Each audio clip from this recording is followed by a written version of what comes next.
यार बेटा, उठ जा नालायक, सुबह के 8 बजने को है।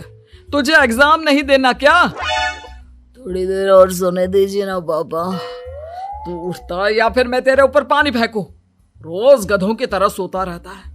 पेपर की कोई टेंशन ही नहीं है। और एक हमारा समय था जब हम पेपर में फेल होने के डर से रात भर पढ़ा करते थे, सो ही नहीं पाते थे। तो क्या अब आप उसका बदला मुझसे लेंगे? मैं 15 मिनट बाद उठ जाऊंगा, आप प्लीज जाइए, मुझे डिस्टर्ब मत कीजिए। इतना कहकर रौनक रजाई ढककर फिर से सो जाता है। तू ऐसा नहीं मानेगा, रुक मैं अभी पानी लेकर आता हूं। बस फिर क्या था, इतना कहकर वो भागते हुए बाथरूम में जाते हैं और पानी की एक बड़ी सी बाल्टी लाकर रौनक के ऊपर फेंक देते हैं। पानी पड़ते ही रौनक झट से उठ जाता है। ये आपने क्या किया पापा?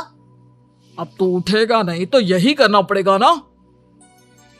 वैसे थैंक्स डैड, आपके कारण ना अब मुझे नहाने की भी जरूरत नहीं पड़ेगी।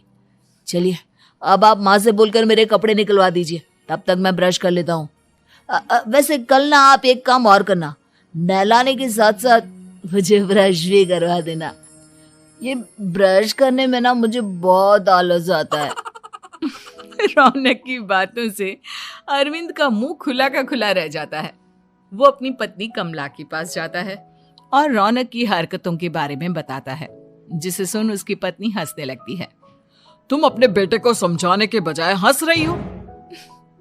रौनक बच्चा है, धीरे धीरे सुधर जाएगा। आप क्यों उसके पीछे पड़े रहते हो?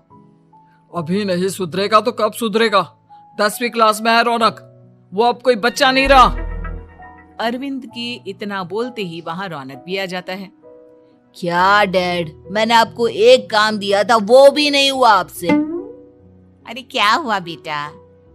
माँ, मैंने डैड से बोला था कि वो आपको बोलकर मेरे स्कूल की यूनिफॉर्म निकाल दे, लेकिन मेरे पीछे पड़ने के अलावा इनसे एक काम ढंग से नहीं होता।